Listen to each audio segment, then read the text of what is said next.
नमस्कार। और आज की इस खास चर्चा में आपका स्वागत है।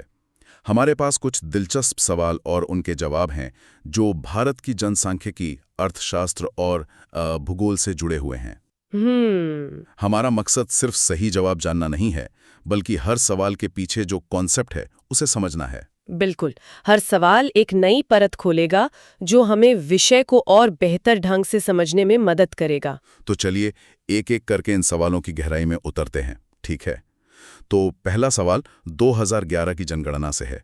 सवाल था, भारत के किस राज्य में 0 से 6 वर्ष की आयु के बच्चों का लिंगानुपात सबसे कम है? और इसका सही जवाब है हरियाणा। हाँ, और ये एक बहुत ही महत्वपूर्ण आंकड़ा है। 2011 की जनगणना के अनुसार हरियाणा में बाल लिंगानुपात सिर्फ 830 था। सिर्फ 830? हाँ, जो देश में सबसे कम था। इसके ठीक बाद पंजाब था 846 पर। और राष्ट्रीय औसत क्या था उस समय, ताकि हमें एक तुलनात्मक अंदाजा मिल सके? भारत का जो औसत बाल लिंगानुपात था वो था 914। दिलचस्प बात यह है कि कुछ राज्यों में ये अनुपात काफी बेहतर था। जैसे मिजोरम में ये 971 और मेघालय में 970 था। वो तो इतना बड़ा अंतर। हाँ, यहाँ एक और ध्यान देने वाली बात है। 2001 से 2011 के बीच भारत का कुल लिंगानुपात तो 933 से बढ़कर 943 हो गया, जो एक सकारात्मक संकेत है। अच्छा। लेकिन इसी दौरान जो बाल लिंगानुपात था वो 927 से घटकर 919 पर आ गया। तो ये तो गिरावट हुई। हाँ, ये गिरावट एक बहुत बड़ी चिंता का विषय है और ये हमारी सामाजिक प्राथमिकताओं पर भी सवाल उठाती है। चलिए अब अर्थशास्त्र की ओर बढ़ते हैं। अगला सवाल था, मैक्रो इकोनॉमिक्स में समग्र मांग या एग्रीगेट डिमांड का क्या मतलब है? इसका जवाब है किसी अर्थव्यवस्था में वस्तुओं और सेवाओं की कुल मांग। बिल्कुल सही। समग्र मांग जो है वो पूरी अर्थव्यवस्था के स्तर पर कुल खर्च को दर्शाती है। इसमें एक महत्वपूर्ण कॉन्सेप्ट समग्र मांग वक्र या एडी कर्व का है। यह वक्र कुल उत्पादन आय और मूल्य स्तर प्राइस लेवल के बीच एक उल्टा संबंध दिखाता है। इसका मतलब ये हुआ कि अगर कीमतें बढ़ती हैं हाँ, तो मांग कम हो जाती है। ठीक यही। ग्राफ पर यह वक्र ऊपर से नीचे की ओर झुका हुआ होता है, जिसे हम डाउनवर्ड स्लोपिंग कहते हैं। यह दिखाता है कि जब अर्थव्यवस्था में मूल्य स्तर ऊंचा होता है तो वास्तविक सकल घरेलू उत्पाद यानी रियल जीडीपी की मांग कम हो जाती है, और जब कीमतें कम होती हैं तो मांग बढ़ जाती है। ठीक है, समझ गया। अगला सवाल भी बाजार के एक बुनियादी सिद्धांत से जुड़ा है। उस स्थिति को क्या कहते हैं जहां बाजार में मांग आपूर्ति से ज्यादा हो जाती है? जवाब है कमी या शॉर्टेज। यह एक सामान्य बाजार की स्थिति है जब किसी दी गई कीमत पर उपभोक्ता जितनी मात्रा में कोई चीज खरीदना चाहते हैं, क्वांटिटी डिमांडेड। हाँ, क्वांटिटी डिमांडेड, वह उत्पादकों द्वारा बेची जाने वाली मात्रा यानी क्वांटिटी सप्लाइड से ज्यादा होती है तो उसे कमी या अतिरिक्त मांग कहते हैं, एक्सेस डिमांड। और इसकी विपरीत स्थिति को क्या कहते हैं, जब सप्लाई ज्यादा हो? जब आपूर्ति मांग से ज्यादा हो जाती है तो उसे अधिशेष कहते हैं, सरप्लस या अतिरिक्त आपूर्ति। अच्छा। इन दोनों के बीच का जो बिंदु है वो संतुलन या इक्विलिब्रियम कहलाता है, जहां मांग और आपूर्ति बराबर होती हैं। और इसी से जुड़ा एक कॉन्सेप्ट मुद्रास्फीति का है। जब बहुत ज्यादा मांग होती है तो यह डिमांड पुल मुद्रास्फीति को जन्म दे सकती है। ठीक है। अगला सवाल, इनमें से कौन सा एक मैक्रो इकोनॉमिक संकेतक का उदाहरण है? विकल्प थे किसी उत्पाद की कीमत, राष्ट्रीय बेरोजगारी दर, किसी ब्रांड की मांग या किसी कंपनी की लागत। और सही जवाब है राष्ट्रीय बेरोजगारी दर। हाँ, क्योंकि मैक्रो इकोनॉमिक संकेतक वो आंकड़े होते हैं जो किसी देश की पूरी अर्थव्यवस्था की सेहत को दर्शाते हैं। ये किसी एक कंपनी या उत्पाद के बारे में नहीं, बल्कि पूरे देश के स्तर पर होते हैं। राष्ट्रीय बेरोजगारी दर के अलावा इसके कुछ और प्रमुख उदाहरण हैं, जैसे सकल घरेलू उत्पाद यानी जीडीपी, इन्फ्लेशन, हाँ, मुद्रास्फीति, ब्याज दरें, चालू खाता घाटा और विदेशी मुद्रा भंडार फॉरेक्स रिजर्व्स। तो एक मजबूत अर्थव्यवस्था के क्या संकेत माने जाते हैं? आमतौर पर उच्च जीडीपी, उच्च औद्योगिक उत्पादन, ज्यादा विदेशी मुद्रा भंडार, उच्च रोजगार और ज्यादा बचत और निवेश, ये सब एक मजबूत अर्थव्यवस्था के संकेत माने जाते हैं। वैसे बेरोजगारी के भी कई प्रकार होते हैं, जैसे चक्रीय बेरोजगारी जो मंदी के कारण होती है, या प्रच्छन्न बेरोजगारी, डिस्गाइज्ड अनएम्प्लॉयमेंट, हाँ, जो अक्सर कृषि क्षेत्र में देखी जाती है। अच्छा, अब टैक्स सिस्टम पर एक सवाल। वस्तु एवं सेवा कर यानी जीएसटी अधिनियम किस प्राथमिक उद्देश्य से लागू किया गया था? इसका जवाब है राज्यों में एक समान कर सुनिश्चित करना। बिल्कुल। जीएसटी का जो मूल विचार था वो एक राष्ट्र एक कर है, वन नेशन वन टैक्स। इसे 1 जुलाई 2017 से लागू किया गया। इसका मुख्य उद्देश्य देश भर में टैक्स की दरों में एकरूपता लाना और टैक्स प्रणाली को सरल बनाना था। इसके तहत मुख्य रूप से 3 तरह के टैक्स हैं। सीजीएसटी जो केंद्र सरकार लगाती है, एसजीएसटी जो राज्य सरकार लगाती है और आईजीएसटी। आईजीएसटी मतलब? जो 2 राज्यों के बीच होने वाले लेन देन पर केंद्र सरकार द्वारा लगाया जाता है। और इसकी टैक्स दरें क्या है? जीएसटी के तहत 0%, 5%, 12%, 28% के स्लैब है। सभी निर्णय जीएसटी परिषद द्वारा लिए जाते हैं, जिसके अध्यक्ष केंद्रीय वित्त मंत्री होते हैं। अच्छा। और ये जानना भी जरूरी है कि शराब और पेट्रोलियम उत्पाद अभी भी जीएसटी के दायरे से बाहर हैं। ठीक है, वापस जनसांख्यिकी पर आते हैं। सवाल था प्रजनन दर यानी फर्टिलिटी रेट क्या मापती है? और इसका सही जवाब है किसी दिए गए वर्ष में 15 से 49 वर्ष की आयु की प्रति 1000 महिलाओं पर जीवित जन्मों की संख्या। हाँ, ये इसकी तकनीकी परिभाषा है। ये दर किसी क्षेत्र की जनसंख्या वृद्धि को समझने के लिए बहुत बहुत महत्वपूर्ण है। आम बोलचाल में प्रजनन दर का मतलब एक महिला द्वारा अपने जीवन काल में पैदा किए गए बच्चों की वास्तविक संख्या से भी लगाया जाता है। अच्छा। इससे जुड़ा एक और शब्द है प्रजनन क्षमता, मतलब फिक्यूंडिटी। हाँ। जिसका अर्थ है गर्भ धारण करने और बच्चे को जन्म देने की, मतलब शारीरिक क्षमता। तो ये बायोलॉजिकल है। एग्जैक्टली। चलिए, हमारा आखिरी सवाल भूगोल से है। केरल राज्य में इनमें से कौन से खनिज पाए जाते हैं? और सही जवाब है मोनोजाइट, थोरियम और बॉक्साइट। हाँ, केरल अपने तटीय क्षेत्रों में पाए जाने वाले भारी खनिजों के लिए जाना जाता है, खासकर कोल्लम और अलापुझा के इलाकों में। केरल की रेत में मोनोजाइट प्रचुर मात्रा में पाया जाता है। और मोनोजाइट कितना जरूरी है? क्योंकि ये थोरियम का एक प्रमुख स्रोत है। अच्छा, थोरियम। हाँ, और थोरियम भारत के न्यूक्लियर प्रोग्राम के लिए बहुत महत्वपूर्ण माना जाता है। नहीं, थोरियम के अलावा और कौन सी खनिज मिलते हैं वहाँ? थोरियम के अलावा केरल में बॉक्साइट जो एल्यूमिनियम का अयस्क है, चाइना क्ले, चूना पत्थर, सिलिका सैंड और ग्रेफाइट भी पाए जाते हैं। ये दिलचस्प है कि भारत के अलग अलग राज्यों में अलग अलग खनिजों की भरमार है। जैसे झारखंड का जादूगोड़ा यूरेनियम के लिए प्रसिद्ध है, तो दक्कन के पठार से जुड़ा है। सवाल यह है कि इस पठारी इलाके में मुख्य रूप से कौन से खनिज या अयस्क पाए जाते हैं। ये वो इलाका है जो ज्वालामुखी के लावे से बना है। तो दिमाग में सबसे पहले क्या आता है? देखिए, जब भी हम ज्वालामुखी लावा और उससे बनी बैसाल्ट चट्टानों की बात करते हैं तो हमारे दिमाग में धातुएं आनी चाहिए, खासकर लोहा। अच्छा। और यही वजह है कि दक्कन के पठार का जवाब लौह अयस्क और कोयले से जुड़ा है। ये इलाका मतलब खनिजों का एक पावर हाउस है, लेकिन ये सिर्फ एक भूवैज्ञानिक तथ्य नहीं है। तो फिर क्या है? ये भारत की औद्योगिक कहानी की नींव है। मतलब ये सिर्फ चट्टानों में दबे पत्थर नहीं है? बिल्कुल नहीं। सोचिए, आजादी के बाद जब देश को अपने पैरों पर खड़ा होना था, जब स्टील प्लांट और भारी उद्योगों की जरूरत पड़ी, तो वो कच्चा लोहा कहाँ से आया? इसी पठार से? हाँ, वो इसी पठार से आया। आज भी जब हम मेक इन इंडिया की बात करते हैं तो उसकी शुरुआत दक्कन की खदानों से निकले इन्हीं खनिजों से होती है। ये भारत के आर्थिक इंजन का ईंधन है। तो मतलब यहाँ हर तरह के खनिज है, लोहा जैसी भारी धातुएं भी, एल्यूमिनियम बनाने वाला बॉक्साइट भी और ऊर्जा देने वाला कोयला भी। वाकई एक खजाना है। हाँ, और हर खनिज की अपनी एक कहानी है। बॉक्साइट के लिए ओडिशा और आंध्र प्रदेश की लेटराइट मिट्टी है, तो तांबे के लिए राजस्थान की खेतरी की खदानें, वो तो हजारों साल पुरानी है। और सोने के लिए कर्नाटक की कोलार गोल्ड फील्ड्स, उस पर तो पूरी एक फिल्म भी बन चुकी है।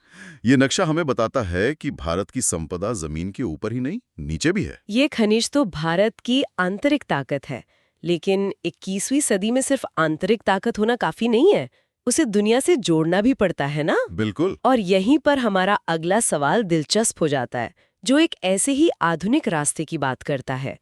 सवाल में एक दावा है कि IMEC यानी India middle east Europe economic corridor व्यापार में लगने वाले समय और पैसे को कम कर देगा, और इसकी वजह बताई गई है कि यह जमीनी और समुद्री दोनों रास्तों को जोड़ता है। और ये दावा और वजह दोनों ही सही हैं, लेकिन IMEC को सिर्फ एक सड़क या रेलवे लाइन समझना गलती होगी। अच्छा। इसका एक और दिलचस्प पहलू है इसका मल्टी मॉडल होना।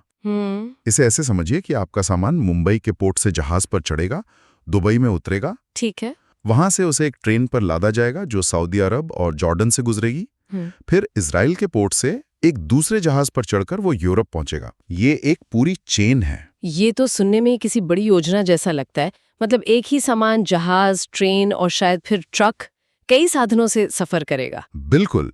और अगर हम इसे और बड़े कैनवस पर दिखें तो ये सिर्फ सामान ढोने का गलियारा नहीं है। इस प्रोजेक्ट का असली मकसद और भी बड़ा है। वो क्या है? इसी रास्ते के साथ साथ ऊर्जा ले जाने के लिए पाइपलाइन बिछाने की योजना है और समुद्र के नीचे से हाई स्पीड इंटरनेट के लिए फाइबर ऑप्टिक केबल बिछाने की भी। अरे वाह! तो ये सिर्फ माल का नहीं बल्कि ऊर्जा और डेटा का भी हाईवे है। ये 21वीं सदी की जरूरतों के लिए बनाया गया एक रणनीतिक गलियारा है। अंगे इंसानों के बनाए रास्तों की बात की, लेकिन कुदरत के बनाए कुछ अजूबे तो और भी हैरान करने वाले हैं। अगला सवाल एक ऐसी ही जगह के बारे में है। कल्पना कीजिए कि एक ऐसी झील है जिस पर जमीन के बड़े बड़े टुकड़े तैर रहे हैं और उन तैरते हुए टुकड़ों पर एक पूरा नेशनल पार्क बसा हुआ है। क्या बात है। सवाल है, दुनिया का ये इकलौता तैरता हुआ नेशनल पार्क कौन सा है? ये सुनने में किसी कहानी जैसा लगता है, पर यह हकीकत है और इसका नाम है केबल लामजाओ नेशनल पार्क, जो मणिपुर की लोकटक झील पर है। हाँ बिल्कुल। यहाँ जो जमीन के तैरते हुए द्वीप हैं उन्हें फुमदी कहा जाता है। ये असल में मिट्टी, पेड़ पौधों और जैविक चीजों का एक घना जाल है जो सदियों से पानी पर तैर रहा है। और इस जगह से एक बहुत ही खूबसूरत और भावुक कहानी भी जुड़ी है। ये पार्क संगाई हिरण का दुनिया में आखिरी प्राकृतिक घर है। इस हिरण को मणिपुर का डांसिंग डियर यानी नाचने वाला हिरण भी कहते हैं। हाँ, और इसके पीछे की वजह भी बहुत मार्मिक है। जब ये हिरण इन नरम और तैरती हुई फुमदियों पर कूद कूद कर चलता है तो उसके वजन से जमीन नीचे धंसती और हिलती है। अच्छा। दूर से देखने पर ऐसा लगता है जैसे वो नाच रहा हो। ये सोचना भी कितना खूबसूरत और दुखद है कि एक जीव का नाम ही उसके विलुप्त होते घर की अस्थिरता से जुड़ा है। वो नाच नहीं रहा, वो असल में उस अस्थिर जमीन पर अपना संतुलन बना रहा है। ये वाकई एक अलग नजरिया है। वैसे विकल्पों में काजीरंगा और मानस का भी जिक्र है। हाँ, जो असम में एक सींग वाले गैंडे के लिए मशहूर है। और केवलादेव, वो राजस्थान में पक्षियों का स्वर्ग है। हर पार्क की अपनी एक अलग पहचान है। बिल्कुल। ये तैरते हुए द्वीप तो बस कुछ मीटर मोटे हैं, लेकिन अब बात करते हैं उस जमीन की जिसे करोड़ों साल पहले समुद्र के नीचे से उठाकर दुनिया की छत पर रख दिया गया। हिमालय। हाँ, हमारा अगला सवाल हिमालय के बनने से जुड़ा है। किन दो टेक्टोनिक प्लेटों की टक्कर से हिमालय का जन्म हुआ? इसका जवाब है भारतीय और यूरेशियन प्लेट। लेकिन इसके पीछे की जो प्रक्रिया है वो किसी महाकाव्य से कम नहीं है। आप कल्पना कीजिए, आज जहां दुनिया की सबसे ऊंची चोटियां खड़ी हैं, वहां करोड़ों साल पहले टेथिस नाम का एक विशाल समुद्र लहराता था। दक्षिण से भारतीय प्लेट किसी जहाज की तरह उत्तर की ओर बढ़ रही थी। और फिर हुई वो महान टक्कर। हाँ, और वो कोई आम टक्कर नहीं थी। जब ये दो महाद्वीपीय प्लेटें टकराईं तो उनके बीच फंसे टेथिस सागर की तलछट में जमा हजारों मीटर मोटी चट्टानें और मिट्टी पर जबरदस्त दबाव पड़ा। अच्छा। इसे ऐसे समझिए जैसे आप किसी कालीन को दोनों सिरों से धक्का दें तो वो बीच में से ऊपर उठ जाता है। सही है। ठीक वैसे ही वो समुद्री तलछट ऊपर उठती गई और उसने दुनिया की सबसे ऊंची और सबसे युवा पर्वत श्रृंखला हिमालय को जन्म दिया। और ये प्रक्रिया आज भी जारी है।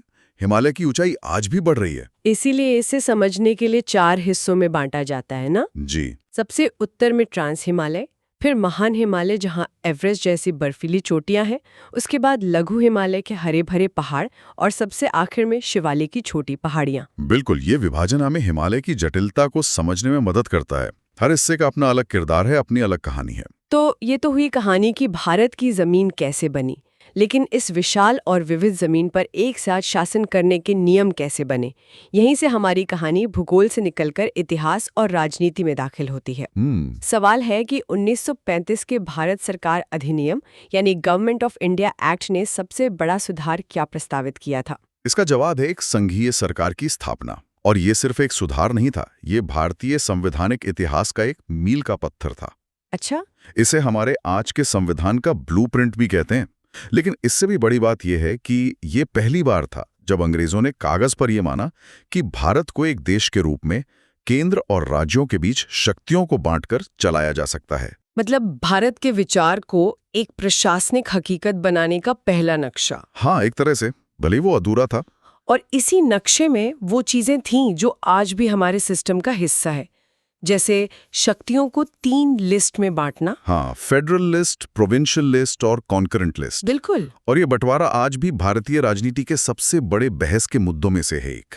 हम आज भी केंद्र और राज्यों के बीच जो खींचतान देखते हैं, उसकी जड़ें 1935 के इसी एक्ट में हैं। इसी कानून ने प्रांतों को पहले से ज्यादा आजादी दी और कुछ बड़े प्रांतों में 2 सदनों वाली विधायिका यानी विधानसभा और विधान परिषद की शुरुआत की। और सिर्फ इतना ही नहीं, देश की 2 सबसे बड़ी संस्थाओं की नींव भी इसी एक्ट ने रखी। बिल्कुल। आज का हमारा रिजर्व बैंक ऑफ इंडिया और सुप्रीम कोर्ट, इन दोनों का शुरुआती ढांचा 1935 के एक्ट के तहत ही बना था। उस समय उन्हें फेडरल बैंक और फेडरल कोर्ट कहा जाता था। जी हाँ, तो उसका असर बहुत गहरा और दूरगामी था। ये कानून तो देश का ढांचा बना रहे थे, लेकिन एक अच्छे संविधान की पहचान सिर्फ ढांचे से नहीं, बल्कि उसमें रहने वाले हर नागरिक के अधिकारों से होती है, खासकर उनके जिनकी संख्या कम हो। सही बात। हमारा अगला सवाल इसी से जुड़ा है। संविधान का कौन सा आर्टिकल अल्पसंख्यकों को अपने सांस्कृतिक और शैक्षिक अधिकारों की सुरक्षा देता है? इसका सही जवाब है आर्टिकल 29, लेकिन यहाँ आर्टिकल 29 और 30 को एक साथ समझना बहुत जरूरी है, क्योंकि दोनों एक दूसरे के पूरक हैं। अच्छा। इनमें एक बहुत बारीक लेकिन महत्वपूर्ण अंतर है। आर्टिकल 29 अल्पसंख्यकों के समूहों को अपनी भाषा, अपनी लिपि और अपनी संस्कृति को बचाने का अधिकार देता है। ये पहचान के संरक्षण का अधिकार है। और आर्टिकल 30? आर्टिकल 30 एक कदम आगे जाता है। ये उन्हें अपनी पसंद के शिक्षण संस्थान यानी स्कूल और कॉलेज खोलने और उन्हें चलाने का अधिकार देता है। अच्छा। तो अगर आसान भाषा में समझे, आर्टिकल 29 कहता है आप अपनी पहचान बचा सकते हैं, और आर्टिकल 30 कहता है और आप उस पहचान को अगली पीढ़ी तक पहुंचाने के लिए संस्थाएं भी बना सकते हैं। ये बहुत साफ तरीके से समझ आया। एक अधिकार बचाने के लिए और दूसरा उसे आगे बढ़ाने के लिए। और जब हम मौलिक अधिकारों की बात करें तो आर्टिकल 32 का जिक्र जरूरी है, जिसे डॉक्टर अंबेडकर ने संविधान की आत्मा और हृदय कहा था। हाँ। ये वो अधिकार है जो हमारे बाकी सभी मौलिक अधिकारों का रक्षक है। ये हमें हक देता है कि अगर हमारे किसी भी मौलिक अधिकार का हनन हो तो हम सीधे सुप्रीम कोर्ट का दरवाजा खटखटा सकते हैं। ये अधिकार तो नागरिकों को मिलते हैं, लेकिन सरकारें काम कैसे करेंगी, इसका बंटवारा भी तो जरूरी है। कौन क्या करेगा, पुलिस किसके नियंत्रण में होगी, खेती से जुड़े कानून कौन बनाएगा? हमारा आखिरी सवाल इसी बंटवारे की बुनियाद यानी 7वीं अनुसूची से जुड़ा है। सवाल है कि इनमें से कौन सा विषय राज्य सूची यानी स्टेट लिस्ट में आता है? व्यवस्था है। अच्छा। ये केंद्र और राज्यों के बीच शक्तियों का साफ साफ बंटवारा करती है, ताकि कोई कंफ्यूजन ना हो और टकराव कम से कम हो। इसमें 3 सूचियां हैं ना? हाँ, पहली है संघ सूची या यूनियन लिस्ट, जिसमें राष्ट्रीय महत्व के विषय हैं, जैसे देश की रक्षा, विदेश नीति, रेलवे, बैंकिंग। इन पर कानून बनाने का अधिकार सिर्फ केंद्र सरकार का है। और दूसरी है राज्य सूची या स्टेट लिस्ट, जिसमें स्थानीय महत्व के विषय आते हैं, जैसे पुलिस, सार्वजनिक स्वास्थ्य, जेल और कृषि। इन पर सामान्य तौर पर राज्य सरकारें कानून बनाती हैं। और एक तीसरी सूची भी है जो शायद सबसे ज्यादा दिलचस्प है। वो है समवर्ती सूची या कंकरेंट लिस्ट। इसमें ऐसे विषय हैं जिन पर केंद्र और राज्य दोनों कानून बना सकते हैं, जैसे शिक्षा, जंगल, शादी और तलाक। और अगर टकराव हो तो? अगर दोनों के कानून में टकराव हो तो केंद्र का कानून मान्य होता है।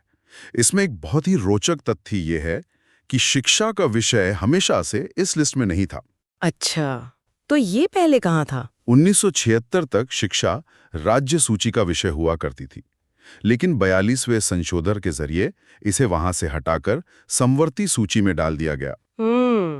ये दिखाता है कि हमारा संविधान कोई पत्थर की लकीर नहीं है, बल्कि एक जीवित दस्तावेज है जो समय और जरूरतों के हिसाब से बदलता और विकसित होता है। तो इस सब का क्या मतलब निकलता है? करते हैं शासन से। हमारे स्रोतों में एक सवाल है अखिल भारतीय सेवाओं मतलब ऑल इंडिया सर्विसेज के बारे में। IAS, IPS। हाँ वही, ये वो अफसर हैं जो काम तो राज्यों में करते हैं पर उनकी नियुक्ति केंद्र से होती है। तो सवाल ये है कि असल में लगाम किसके हाथ में होती है? क्या अंतिम नियंत्रण केंद्र सरकार का होता है? ये भारतीय शासन व्यवस्था का एक बहुत ही दिलचस्प पहलू है, और इसका सीधा सा जवाब है कि अंतिम नियंत्रण यानी जो अल्टीमेट कंट्रोल है वो हमेशा केंद्र सरकार का ही होता है। अच्छा। ऐसा समझिए कि एक IAS अधिकारी जो किसी जिले का कलेक्टर है, उस पर रोजमर्रा के कामों के लिए तत्काल नियंत्रण या इमीडिएट कंट्रोल राज्य सरकार का होगा। मतलब मुख्यमंत्री या राज्य के मंत्री उसे निर्देश देंगे। बिल्कुल। लेकिन अगर उस अधिकारी के खिलाफ कोई बड़ी अनुशासनात्मक कार्रवाई करनी हो या उसे नौकरी से निकालना हो, तो ये अधिकार सिर्फ और सिर्फ केंद्र सरकार के पास है। तो ये सिर्फ एक नियम नहीं है, ये तो हमारे देश के संघीय ढांचे का एक डिजाइन है ना? हाँ, एक तरह का संतुलन साधने की कोशिश। कि राज्यों को काम करने की आजादी भी हो, लेकिन देश की एकता के लिए एक केंद्रीय मजबूती भी बनी रहे। आपने बिल्कुल सही कहा।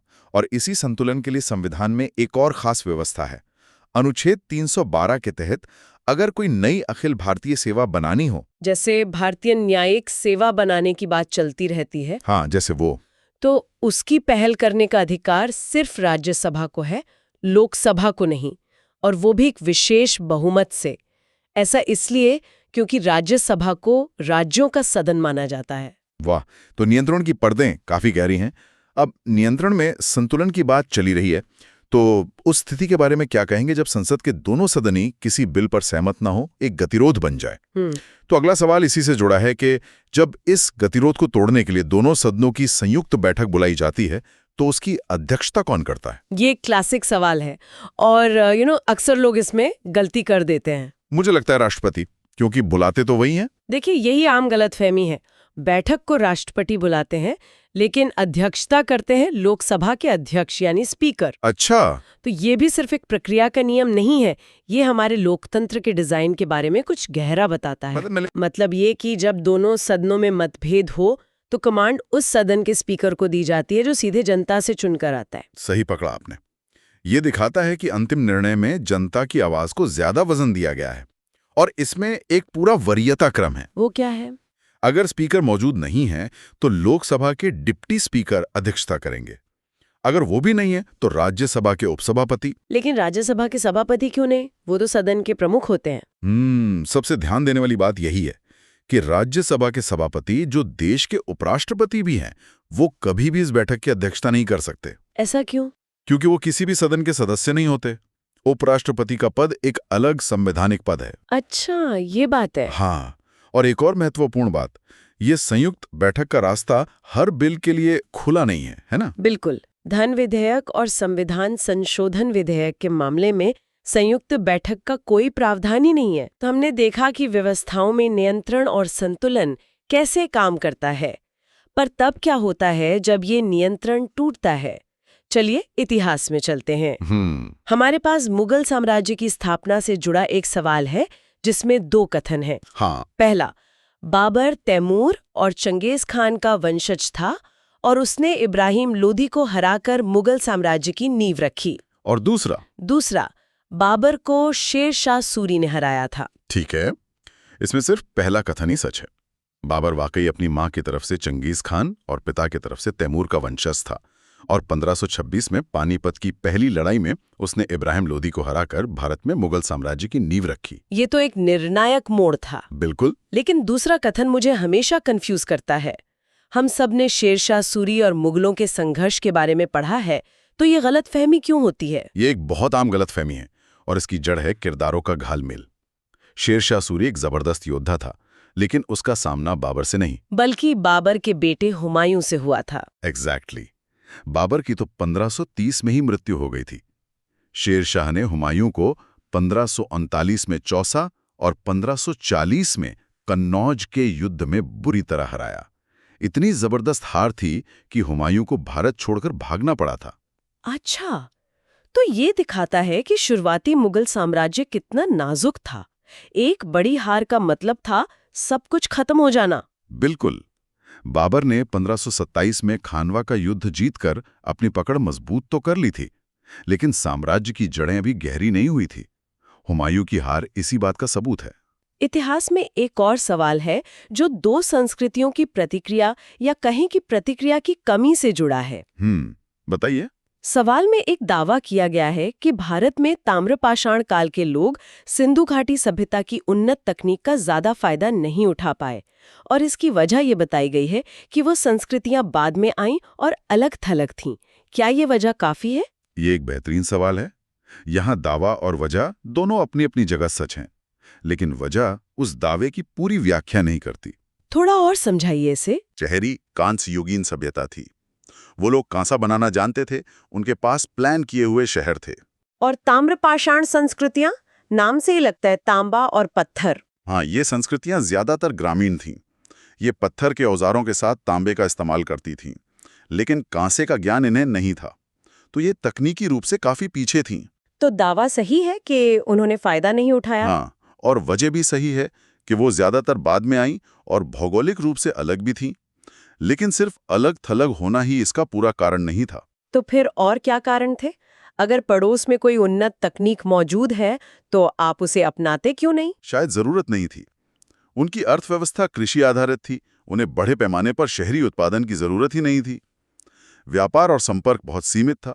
मतलब ये सिर्फ दूरी का मामला नहीं था, बल्कि जीवन शैली और जरूरतों का भी फर्क था। बिल्कुल। उन्होंने आईवीसी की तकनीक पर प्रतिक्रिया नहीं दी क्योंकि शायद उनके लिए वो प्रासंगिक ही नहीं थी। ये दिलचस्प विरोधाभास के बारे में है। सवाल ये है कि अगर आप एक पत्थर को रस्सी से बांधकर एक ही रफ्तार मतलब कांस्टेंट स्पीड से गोल गोल घुमा रहे हैं, तो क्या उस पत्थर में त्वरण यानी एक्सेलरेशन हो रहा है? मेरा मन तो कहता है नहीं, क्योंकि रफ्तार तो बदली ही नहीं। और यहीं पर हमारी रोजमर्रा की समझ और भौतिकी के नियम अलग हो जाते हैं। इसका सही जवाब है हाँ, उस पत्थर में लगातार त्वरण हो रहा है। एक मिनट, तो आप कह रहे हैं कि अगर कोई चीज गोल घूम रही है, भले ही उसकी स्पीड की सुई एक जगह अटकी हो, फिर भी वो त्वरित मानी जाएगी? ये तो भौतिकी को लेकर मेरी समझ को पूरी तरह से उल्टा कर देता है। इसे ऐसे समझिए, चार्म या स्पीड बस ये बताती है कि आप कितना तेज जा रहे हैं, लेकिन वेग या वेलोसिटी ये भी बताती है कि आप किस दिशा में जा रहे हैं। अच्छा। जैसे ही आप मोड़ लेते हैं, आपकी चाल भले ही वही रहे, लेकिन आपका वेग बदल जाता है क्योंकि आपकी दिशा बदल गई। और भौतिकी में वेग में किसी भी तरह का बदलाव ही त्वरण कहलाता है। तो जब पत्थर गोल घूमता है, उसकी दिशा हर पल बदल रही होती है? बिल्कुल। इसी दिशा के बदलाव की प्रतिक्रिया में एक त्वरण पैदा होता है जिसे अभिकेंद्रीय त्वरण कहते हैं, और इसकी दिशा हमेशा वृत्त के केंद्र की ओर होती है। अब समझ आया। अब भौतिकी से जीव विज्ञान की ओर चलते हैं, जहां नियंत्रण और प्रतिक्रिया का एक और बेहतरीन उदाहरण हमारी अपनी आंखों में है। सवाल है कि जब हम कम रोशनी वाली जगह पर जाते हैं तो हमारी आंख की पुतली का क्या होता है? क्या वो सिकुड़ती है, फैलती है, या वैसी ही रहती है? इसका जवाब है कि वो फैलती है। हमारी पुतली एक कैमरे के अपर्चर की तरह काम करती है। इसका एकमात्र काम है यह नियंत्रित करना कि रेटिना तक कितनी रोशनी पहुंचे। अच्छा, तो ये वैसा ही है जैसे हम अंधेरे कमरे से अचानक तेज धूप में निकलते हैं तो आंखें चौंधिया जाती हैं। बिल्कुल। वो दरअसल आपकी पुतली का तेजी से सिकुड़ने का समय होता है। जब रोशनी तेज होती है तो हमारी परितारिका मतलब आइरिस पुतली को छोटा कर देती है ताकि रेटिना को कोई नुकसान ना पहुंचे। हाँ, और जब हम अंधेरे कमरे में जाते हैं तो यही परितारिका पुतली को बड़ा कर देती है ताकि ज्यादा से ज्यादा रोशनी अंदर जा सके। ये हमारे शरीर का एक अद्भुत स्वचालित प्रतिक्रिया तंत्र है। ये तो एक शारीरिक प्रतिक्रिया थी, पर क्या पौधों में भी ऐसी कोई रासायनिक प्रतिक्रिया होती है? हमारा आखिरी सवाल इसी से जुड़ा है। जब टमाटर के पौधे को कोई चोट लगती है तो सबसे पहले बनने वाला पेप्टाइड कौन सा होता है? इसका सही जवाब है सिस्टेमीन। ये एक बहुत ही आकर्षक मॉलिक्यूल है। ये पौधों में खोजा गया पहला पेप्टाइड हार्मोन था। तो जब कोई कीड़ा पौधे को खाता है तो सिस्टेमीन एक अलार्म सिग्नल की तरह काम करता है। आपने एकदम सही समझा। ये कोई मरहम नहीं है, बल्कि एक अलार्म है।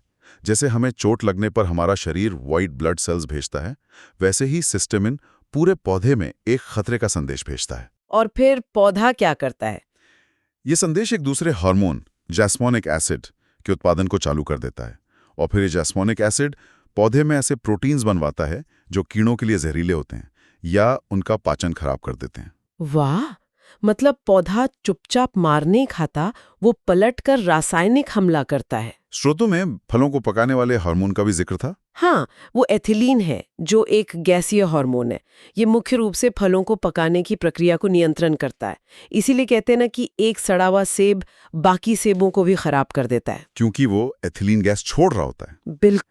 हमारे चारों ओर ये हरे भरे पौधे दिखते तो बहुत शांत हैं, लेकिन इनके अंदर एक बहुत ही जटिल और कह सकते हैं कुशल ट्रांसपोर्ट सिस्टम लगातार काम कर रहा होता है। हाँ बिल्कुल। हमारे स्रोत बताते हैं कि पौधों में एक खास ऊतक होता है, जाइलम, जिसका मुख्य काम मिट्टी से पानी और खनिजों को पौधे के बाकी हिस्सों तक पहुंचाना है। ये सुनने में काफी सीधा लगता है, जैसे ये पौधों की प्लम्बिंग प्रणाली हो। लेकिन जब हम इसके काम करने की तरीके को देखते हैं तो प्रकृति की इंजीनियरिंग पर हैरानी होती है। बिल्कुल, ये कोई साधारण प्लम्बिंग सिस्टम नहीं है। इसकी सबसे आकर्षक बात यह है कि जाइलम का प्रवाह हमेशा एक दिशात्मक होता है। एक दिशात्मक मतलब यूनिडायरेक्शनल, जड़ों से ऊपर तने और पत्तियों की ओर। ये गुरुत्वाकर्षण के खिलाफ एक लगातार चलने वाली चढ़ाई है, और वो भी बिना किसी मोटर या पंप के। अच्छा। ये एक तरह का वन वे ट्रैफिक है, जहां नीचे से सोखा गया पानी और खनिज सिर्फ ऊपर की तरफ ही जा सकते हैं, वापस नहीं आ सकते। ये तो कमाल है। मतलब पौधे बिना किसी दिल के, जो खून पंप करे, पानी को इतनी ऊपर तक कैसे खींच लेते हैं? और ये वन वे सिस्टम ही क्यों? बहुत अच्छा सवाल है। इसके पीछे कई भौतिक बल काम करते हैं, जैसे वाष्पोत्सर्जन, खिंचाव। ट्रांसपिरेशनल पूल। हाँ, जब पत्तियों से पानी भाप बनकर उड़ता है तो वो अपने पीछे एक वैक्यूम या खिंचाव पैदा करता है, जो पानी के अणुओं की पूरी चेन को ऊपर खींचता है। अच्छा। और ये वन वे इसलिए है क्योंकि ये बेहद ऊर्जा कुशल है। पौधे को पानी को नीचे भेजने में ऊर्जा बर्बाद करने की जरूरत नहीं है। उसका एकमात्र काम गुरुत्वाकर्षण को मात देकर पानी को प्रकाश संश्लेषण के लिए पत्तियों तक पहुंचाना है। तो ये पूरी तरह से जरूरत पर आधारित एक न्यूनतम लेकिन प्रभावी डिजाइन है। एकदम। और ये जाइलम भी सिर्फ एक खोखला पाइप नहीं है। जैसा कि आपके स्रोत में भी जिक्र है, इसमें अलग अलग तरह की कोशिकाएं होती हैं। हाँ, वाहिकाएं और वाहिनिकाएं। सही। वाहिकाएं यानी वेसल्स, चौड़े खुले एक्सप्रेसवे की तरह, जो तेजी से बड़ी मात्रा में पानी ऊपर भेजती हैं। लेकिन वाहिनिकाएं या ट्रेकीड्स पतली और लंबी कोशिकाएं होती हैं, जो पानी को धीरे धीरे लेकिन ज्यादा सुरक्षित तरीके से पहुंचाती हैं और पौधे को ढांचागत मजबूती भी देती हैं। तो ये एक बैकअप सिस्टम भी है और स्ट्रक्चरल सपोर्ट भी एक साथ। हाँ। तो अगर मैं सही समझ रहा हूं तो इसका मतलब ये है कि अगर किसी पेड़ की छाल को चारों तरफ से छील दिया जाए तो पानी तो ऊपर जाता रहेगा क्योंकि जाइलम अंदर होता है, लेकिन पेड़ फिर भी मर सकता है। बिल्कुल सही पकड़ा आपने, क्योंकि छाल के ठीक नीचे एक और परिवहन प्रणाली होती है जिसे फ्लोएम कहते हैं। फ्लोएम, अच्छा। इसका काम पत्तियों में बने भोजन यानी शर्करा को जड़ों समेत पौधे के बाकी हिस्सों तक पहुंचाना है, और इसका प्रवाह द्विदिशात्मक या बाई डायरेक्शनल होता है। मतलब ऊपर और नीचे दोनों तरफ। हाँ, जरूरत के हिसाब से। अगर आप छाल छील दें तो जाइलम तो काम करता रहेगा, लेकिन जड़ों तक भोजन नहीं पहुंचेगा और वे भूखी मर जाएंगी, जिससे अंततः पूरा पेड़ ही खत्म हो जाएगा। वाह, पौधों के अंदर का ये डिजाइन उनकी जरूरतों के हिसाब से कितना सटीक बनाया है ना? और दिलचस्प बात यह है कि ये डिजाइन का यही सिद्धांत कि संरचना काम को तय करती है, जीवों में भी देखने को मिलता है। चलिए अब हम अपनी ही शारीरिक बनावट को देखते हैं। ठीक है। एक बड़ा मजेदार सवाल है हमारी अपनी बनावट को लेकर। अगर हमें ठीक बीच से एक काल्पनिक रेखा से बांटा जाए तो हमारे दो लगभग बराबर हिस्से हो जाते हैं, एकदम मिरर इमेज, एक बायां और एक दायां। जीव विज्ञान की भाषा में इस डिजाइन को द्विपार्श्वीय सममिति या बायलैटरल सिमेट्री कहते हैं। हाँ, और ये डिजाइन सीधे तौर पर हमारे चलने फिरने और दुनिया को अनुभव करने के तरीके से जुड़ा है। कैसे? एक सिर का होना, जहां हमारी ज्यादातर इंद्रियां, आंखें, नाक, कान केंद्रित हैं, और एक पूंछ यानी पीछे का हिस्सा होने का मतलब है कि हम एक दिशा में पर्पसफुल ढंग से आगे बढ़ सकते हैं। हम शिकार कर सकते हैं या शिकारी से भाग सकते हैं। अच्छा, तो ये गति से जुड़ा है? हाँ, यह कोई संयोग नहीं है कि जिन जीवों को तेजी से चलना होता है उनमें से ज्यादातर बायलैटरल होते हैं। तो क्या इसका मतलब है कि प्रकृति में और भी तरह के बॉडी प्लान है? हाँ बिल्कुल। एक और मुख्य डिजाइन है अरीय सममिति यानी रेडियल सिमेट्री। Radial symmetry. इसका सबसे अच्छा उदाहरण स्टारफिश या जेलीफिश है। उन्हें केंद्र से गुजरने वाली किसी भी रेखा से दो बराबर हिस्सों में काटा जा सकता है, जैसे किसी पिज्जा के टुकड़े। जैसे पिज्जा के टुकड़े, सही। उनका कोई सिर या पूंछ नहीं होता। वे अक्सर एक जगह स्थिर रहते हैं या पानी की धाराओं के साथ बहते रहते हैं। ये डिजाइन उनके लिए फायदेमंद है क्योंकि वे हर दिशा से आने वाले भोजन या खतरे पर प्रतिक्रिया कर सकते हैं। वे दुनिया का अनुभव 360 डिग्री में करते हैं, जबकि हम आगे की दिशा में। बिल्कुल। और कुछ ऐसे भी तो होंगे जिनमें कोई डिजाइन ही नहीं होता। सही कहा। उन्हें असिमेट्रिकल या एसिमेट्रिकल कहा जाता है। इसका सबसे अच्छा उदाहरण स्पंज है। उनका कोई निश्चित आकार या पैटर्न नहीं होता। वे बस अपने वातावरण के हिसाब से किसी भी रूप में बढ़ते जाते हैं। तो प्रकृति में हमें ये अलग अलग डिजाइन देखने को मिलते हैं जो उस जीव के रहन सहन और विकास की कहानी बताते हैं। सही। द्विपार्श्वीय सम्मिति सिर्फ बनावट नहीं बल्कि हमारे सक्रिय और उद्देश्यपूर्ण जीवन की नींव है। जी, विज्ञान की इन जटिल व्यवस्थाओं को देखकर दिमाग घूम जाता है। लेकिन मुझे हमेशा ये बात आकर्षित करती है कि कैसे इंसान अपनी संस्कृति में इसी तरह की जटिलता और विविधता दिखाते हैं। हाँ, और डिजाइन के सिद्धांत भी। जैविक डिजाइन जहां अस्तित्व के लिए होता है, वहीं सांस्कृतिक डिजाइन अर्थ और पहचान के लिए।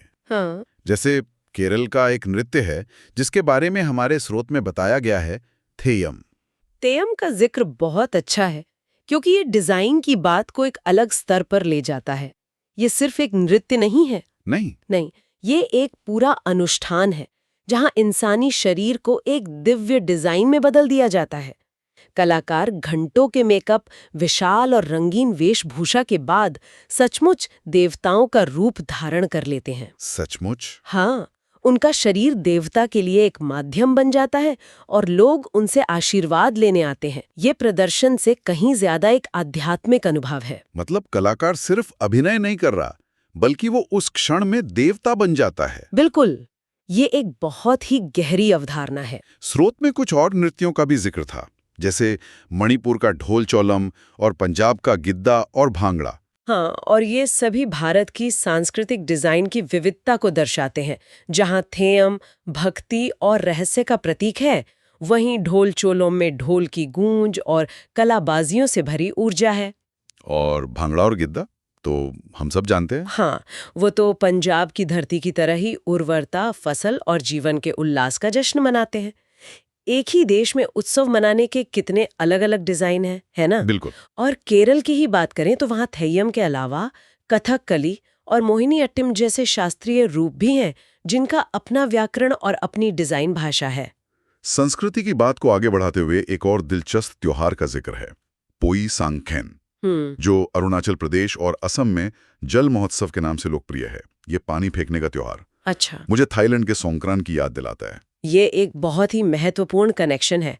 सांकेन त्योहार मुख्य रूप से थेरवाद बौद्ध समुदाय मनाता है और ये उनके नए साल का प्रतीक है। अच्छा। और पानी फेंकने का ये रिवाज सिर्फ मौज मस्ती के लिए नहीं है, इसका गहरा प्रतीकात्मक अर्थ है। ये शुद्धिकरण का प्रतीक है। शुद्धिकरण? हाँ, पिछले साल की गलतियों, बुराइयों और नकारात्मकता को धोकर एक नई साफ सुथरी शुरुआत करना। ये दिखाता है कि भारत का उत्तर पूर्व सांस्कृतिक रूप से दक्षिण पूर्व एशिया से कितना गहरा जुड़ा हुआ है। और उसी क्षेत्र के दूसरे त्योहार जैसे लोसर, ड्री और मोपिन, ये भी कुछ बताते होंगे? बिल्कुल, वे अरुणाचल प्रदेश की अविश्वसनीय जातीय विविधता का नक्शा पेश करते हैं। लोसर मोनपा जनजाति का तिब्बती नववर्ष है, जो हिमालयी बौद्ध धर्म के प्रभाव को दिखाता है। वहीं ड्री और मोपिन अपतानी और गालो जनजातियों के कृषि से जुड़े त्योहार हैं। ये त्योहार प्रकृति के चक्र, बुआई, फसल की सुरक्षा और कटाई के साथ उनके गहरे रिश्ते का डिजाइन है। मतलब एक ही राज्य में अलग अलग समुदाय प्रकृति के साथ अपने रिश्ते को अपने अनूठे त्योहारों के जरिए डिजाइन करते हैं। एकदम सही। यह अविश्वसनीय है। अब समय में थोड़ा और पीछे चलते हैं और देखते हैं कि हमारे पूर्वजों ने जीवन और मृत्यु के सबसे बड़े रहस्य को कैसे डिजाइन किया था। स्रोत हमें ताम्र पाषाण काल यानी कैलकुलेथिक एज की अंत्येष्टि प्रथाओं पर ले जाते हैं। अच्छा। और यहाँ एक बहुत ही चौंकाने वाली बात सामने आती है कि उस दौर में पूरे भारत में अंतिम संस्कार का कोई एक तरीका नहीं था। हाँ, ये बहुत महत्वपूर्ण है। महाराष्ट्र में शवों को उत्तर दक्षिण दिशा में दफनाया जाता था, जबकि दक्षिण भारत में पूर्व पश्चिम दिशा में। हाँ, और ये विविधता उस काल के समाज के बारे में बहुत कुछ बताती है। ये बताती है कि कोई एक अखिल भारतीय नियम या धर्म नहीं था, बल्कि हर क्षेत्र के अपने गहरे और अलग-अलग विश्वास थे। जैसे महाराष्ट्र की जोरवे संस्कृति में वयस्कों और यहाँ तक कि बच्चों को भी घर के फर्श के नीचे गड्ढों में या कलशों में दफनाया जाता था और उनका सिर हमेशा उत्तर की ओर और पैर दक्षिण की ओर होते थे। ये बहुत अजीब है। क्या पुरातत्वविदों को इसका कोई अंदाजा है कि इस दिशा का इतना महत्व क्यों था? क्या इसका सूरज की स्थिति, ध्रुव तारे या मृत्यु के बाद के जीवन के बारे में किसी खास मान्यता से कोई लेना देना था? ये $1 मिलियन का सवाल है। चूंकि हमारे पास कोई लिखित रिकॉर्ड नहीं है, हम सिर्फ अनुमान लगा सकते हैं। हाँ। एक सिद्धांत ये है कि उत्तर दिशा को शायद पवित्र माना जाता था, शायद ध्रुव तारे की वजह से, जो स्थिर है। दक्षिण दिशा को अक्सर मृत्यु के देवता यम की दिशा माना जाता है, तो शायद ये शव को सही दिशा में भेजने का एक तरीका था। और पूर्व पश्चिम? उसका संबंध शायद सूर्य के उदय और अस्त होने से हो, जो जीवन और मृत्यु के चक्र का प्रतीक है। और पूर्वी भारत में तो प्रथाएं और भी अलग थीं, जहां आंशिक समाधान की बात कही गई है। हाँ, पश्चिम बंगाल जैसी जगहों पर हमें आंशिक समाधान के सबूत मिलते हैं। इसका मतलब ये हो सकता है कि शव को पहले खुले में छोड़ दिया जाता था ताकि जानवर और पक्षी उसे खा लें। हाँ, और बाद में बची हुई हड्डियों को दफनाया जाता था, या फिर दाह संस्कार के बाद ऐसा करते होंगे। ये दिखाता है कि मृत्यु को लेकर कितने अलग-अलग दार्शनिक विचार एक ही समय में मौजूद थे। उन विश्वासों से अब एक ऐसे स्मारक पर आते हैं जो आज भी उन विश्वासों का प्रतीक बनकर खड़ा है, प्रसिद्ध सांची स्तूप। स्रोत बताते हैं कि ये बौद्ध स्थापत्य परंपरा का हिस्सा है, लेकिन ये सिर्फ एक इमारत से कहीं बढ़कर है ना? बिल्कुल, सांची स्तूप सिर्फ पत्थर और ईंट का एक ढांचा नहीं है। ये ब्रह्मांड का एक नक्शा है, बुद्ध के उपदेशों का एक जीता जागता ग्रंथ है। इसका इतिहास भी तो दिलचस्प है। बहुत। इसे मूल रूप से सम्राट अशोक ने 3री शताब्दी ईसा पूर्व में ईंटों से बनवाया था। तब ये शायद काफी छोटा रहा होगा।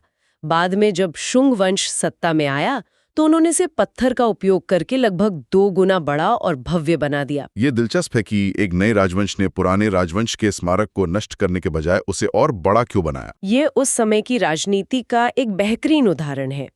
शुंग राजवंश ने मौर्यों को हटाकर सत्ता हासिल की थी, लेकिन बौद्ध धर्म तब तक एक प्रमुख शक्ति बन चुका था। अच्छा। तो उस स्मारक को संरक्षण देकर और उसे भव्य बनाकर शुंग शासक अपनी वैधता और शक्ति का प्रदर्शन कर रहे थे।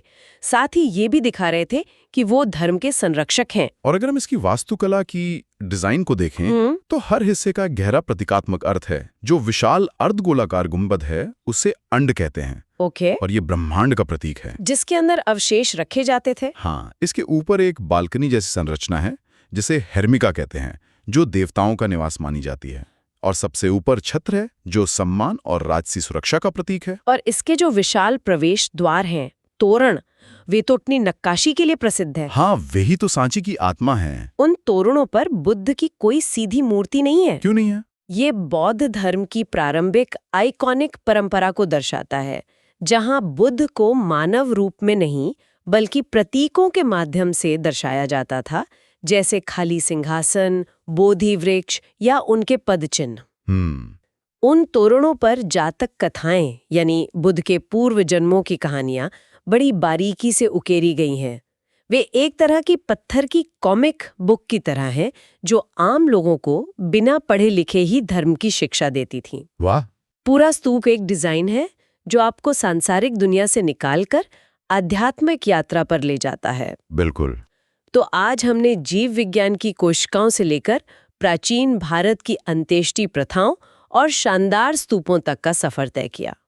काफी लंबा सफर था। हमने देखा कि कैसे जाइलम का वन वे डिजाइन गुरुत्वाकर्षण को मात देने का एक सरल लेकिन प्रभावी तरीका है, कैसे हमारे शरीर की सम्मिति हमारे विकास की कहानी कहती है, और कैसे भारत के अलग अलग कोनों में नृत्य, त्योहार और स्मारक अर्थ और समुदाय का जश्न मनाते हैं। इन सभी अलग अलग तथ्यों को एक साथ देखने पे एक बड़ा पैटर्न उभरता है। हाँ, कि चाहे वो प्रकृति का जैविक नियम हो, सांस्कृतिक अभिव्यक्ति हो या ऐतिहासिक प्रथा, हर डिजाइन के पीछे एक तर्क, एक जरूरत और एक कहानी होती है। कुछ भी यूं ही नहीं है। सही। हर संरचना एक उद्देश्य को पूरा करती है, चाहे वो उद्देश्य पानी को पत्तियों तक पहुंचाना हो या इंसान को ब्रह्मांड में उसकी जगह का एहसास दिलाना हो। बिल्कुल। और ये हमें आज के अंतिम विचार पर लाता है। हमने आज जिन विभिन्न विषयों पर बात की, जीव विज्ञान, संस्कृति, इतिहास, वे सब सुनने में एक दूसरे से बहुत अलग लगते हैं। हाँ, लगते तो हैं। पर क्या वे सच में अलग हैं? इस पर विचार करें। क्या किसी क्षेत्र की भौगोलिक और जैविक स्थिति, जैसे वहां की मिट्टी, पानी की उपलब्धता या वहां के जीव जंतु, वहां की संस्कृति, उनके त्योहारों, उनके अंतिम संस्कार की प्रथाओं और यहां तक कि उनके दार्शनिक विश्वासों के डिजाइन को भी प्रभावित नहीं करती होगी? मतलब सब कुछ जुड़ा हुआ है।